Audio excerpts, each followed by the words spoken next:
Assalamualaikum warahmatullahi wabarakatuh. Selamat pagi anak-anak semuanya. Hari ini kita lanjutkan untuk mempelajari tentang rangkaian arus searah, yaitu adanya susunan seri paralel untuk sumber tegangan dan juga hukum kedua Kirchhoff. Pada pertemuan sebelumnya, kalian sudah mengenal tentang adanya hukum satu Kirchhoff.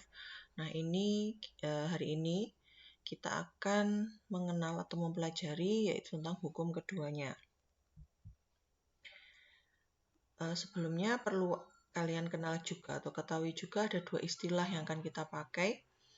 Jadi yang pertama di sini ada gaya gerak listrik atau disingkat GGL, simbolnya seperti itu, epsilon, merupakan beda potensial antara ujung-ujung kutub sumber arus listrik ketika tidak ada arus listrik yang mengalir atau pada rangkaian yang terbuka. Kemudian ada istilah tegangan jepit, simbolnya V, merupakan beda potensial antara ujung-ujung kutub sumber arus listrik ketika ada arus listrik yang mengalir atau pada rangkaian yang tertutup. Nah, untuk lebih jelasnya bisa dilihat gambar yang bawahnya ini.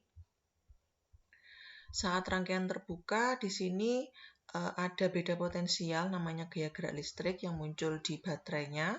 Kemudian saat rangkaiannya ini tertutup, muncul arus. Nah, di sini namanya berarti tegangan jepit. Jadi, ini satuannya sama-sama volt, tapi beda simbol. Seperti itu. Di dalam sumber listrik seperti aki dan baterai, muatan yang mengalir pun mengalami hambatan. Nah, hambatannya ini disebut dengan hambatan dalam atau simbolnya R kecil. Kalau kemarin yang resistor itu simbolnya R besar, kalau yang hambatan dalam ini R kecil. Nah, apa pengaruhnya R pada hubungan antara GGL dan tegangan jepit? Saat rangkaiannya terbuka, kan tidak ada arus yang mengalir, sehingga hambatan dalamnya tidak akan memiliki beda potensial. Tapi setelah rangkaian itu ditutup, maka akan muncul beda potensial yang dihasilkan oleh hambatan tersebut. Jadi persamaannya bisa dilihat di persamaan yang pertama itu, berarti V atau beda potensial saat rangkaian tertutup itu adalah GGL dikurangi kuat arus kali hambatan dalam. Ya, V sama dengan E min I kali R. Nah, V itu tegangan jepit dapat kita peroleh dari hukum Ohm yang kemarin. V sama dengan I kali R. R-nya adalah hambatan luar atau resistornya. Sehingga kalau dimasukkan ke persamaan yang pertama, nilai V-nya ini, I kali R-nya dipindahkan ke sini, maka kita akan memperoleh persamaan seperti ini. Atau nilai I-nya atau besar kuat arus pada rangkaian tertutup dengan memperhatikan adanya E dan R kecil adalah E GGL dibagi dengan hambatan luar ditambah hambatan di dalam baterai. Hambatan luar ini maksudnya ini ya, misal ini lampu atau apapun yang memberikan beban atau hambatan, R kecil adalah yang di dalam baterai. Nah, susunan seri pada sumber tegangan. Ini ada susunan seri dari beberapa baterai, misal ada simbol ini, garis panjang dan garis pendek. Yang panjang ini melambangkan positif baterai, yang pendek ini melambangkan negatif baterai. Arus listrik mengalir dari kutub positif ke kutub negatif. Jadi dari positif ini mengalir menuju ke kutub negatif. Ini ada anak panahnya, simbol I. Jika sebanyak N sumber tegangan disusun seri, maka akan berlaku E totalnya itu adalah E1 tambah E2 tambah E3 dan seterusnya, atau sebanyak dari N baterainya, tinggal dikalikan. Kemudian untuk R totalnya, ini kita menggunakan prinsip yang resistor disusun seri kan ya, berarti itu juga berarti dijumlahkan seperti biasa, R1 tambah R2 tambah R3 dan seterusnya.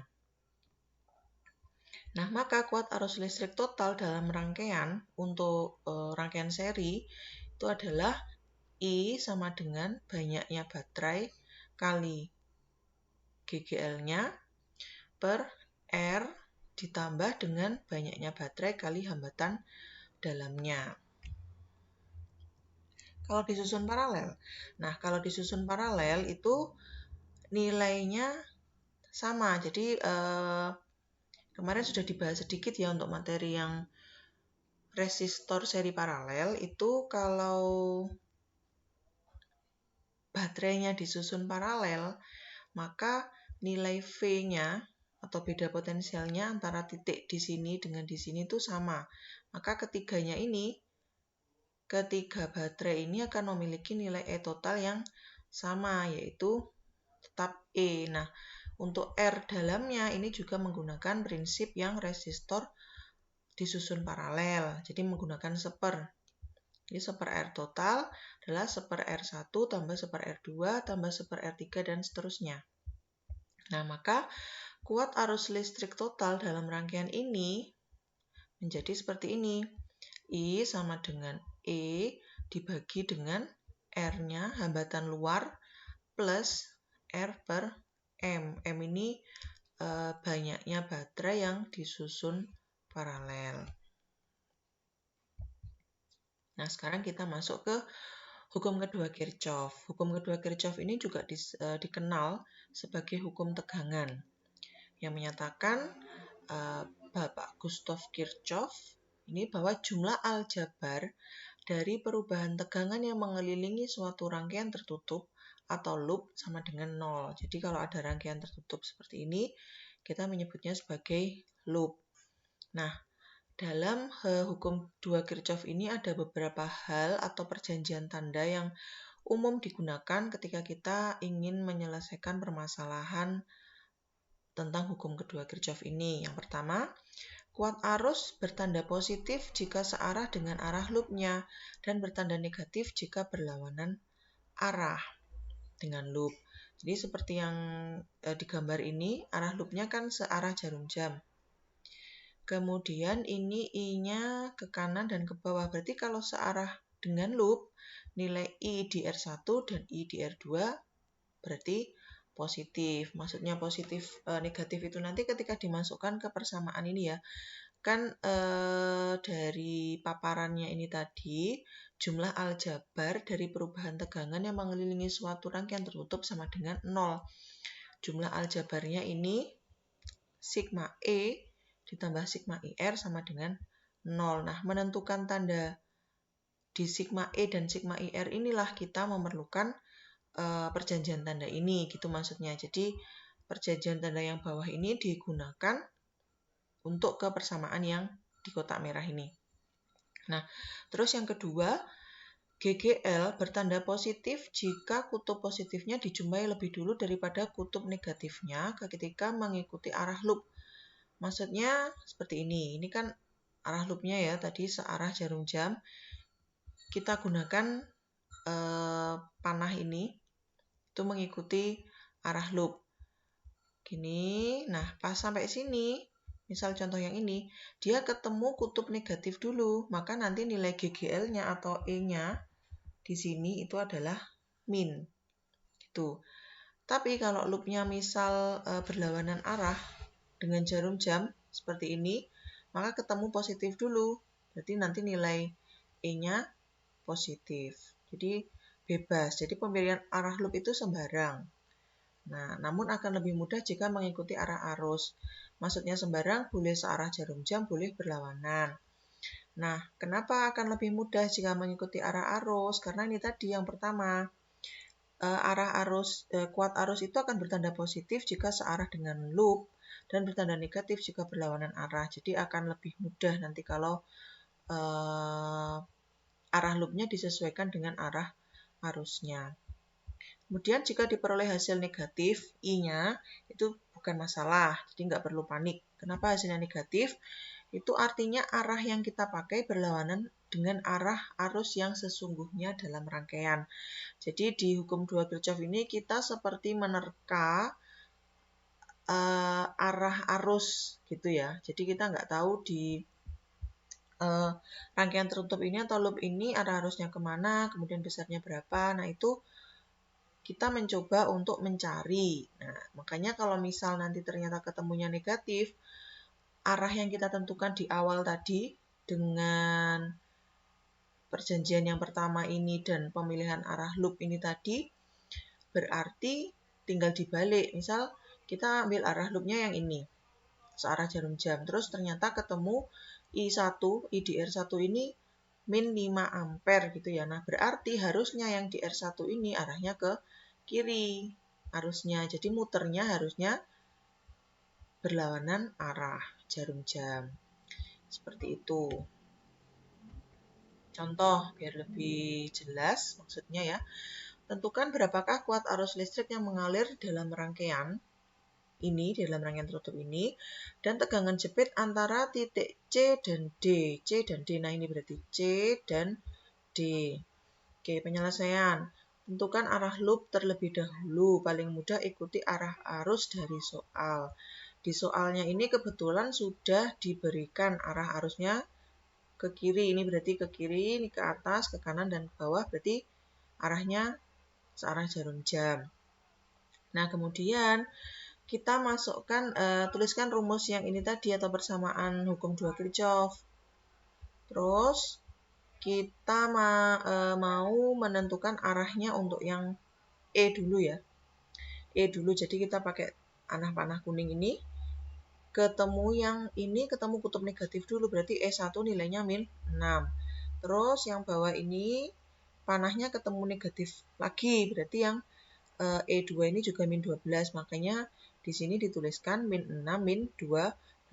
Ini untuk sigma E. Nah, sekarang yang sigma IR.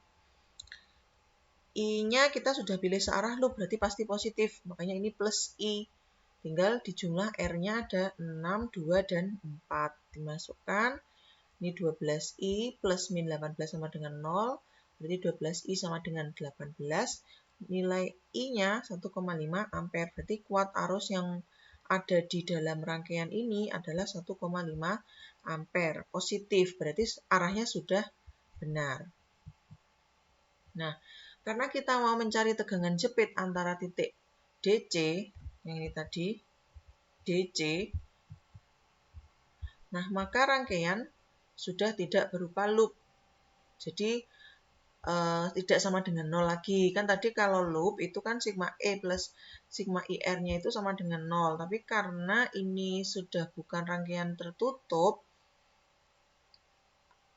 kita hanya mengambil sepenggalnya saja kan, C ke D ini, maka persamaannya menjadi VDC sama dengan sigma E plus sigma IR. Nah, sigma E-nya itu pun juga melihat yang ada di sepanjang CD ini saja. Jadi yang lainnya ini tidak perlu diperhatikan. Cukup yang segaris ini saja. Nah, VDC berarti V dari D ke C. Kita ambil arahnya D ke C. Arah loopnya juga searah D ke C. Ketemu kutub negatif dulu ternyata. Nah, berarti nilai E-nya, ini makanya min 6. Terus I-nya kita ambil searah loop yang kita, bukan loop lagi ya nyebutnya, searah dengan yang mau kita cari. Dari mana ke mana? Dari D ke C gitu. Nah, berarti arah arusnya kita juga ambil yang searah dengan yang mau kita cari agar lebih mudah. Ini berarti I-nya, I-nya 1,5. R-nya di sini 6, berarti 6 kali 1,5. Terus dimasukkan, ternyata ketemu 9, maka besar VDC ini adalah 3 volt. Kalau kita mau cari VCD berarti C ke D. Panahnya arahnya menjadi ke kiri, berarti ini ketemu kutub positif dulu, berarti ini menjadi 6. Nanti 6, terus arah arusnya kan ini tadi ke kanan ya, berarti kalau C ke D berarti berlawanan. Maka ini nanti menjadi kali 6 kali min 1,5 kalau C ke D. Jadi min 9 plus 6 atau min 3. Besarnya sama, arahnya yang berlawanan gitu ya. Nah, oke. Ini soal latihannya, silahkan dicoba dikerjakan. Jika ada masalah atau kurang paham, nanti bisa disampaikan. Semoga bisa dipahami. Sekian. Wassalamualaikum warahmatullahi wabarakatuh.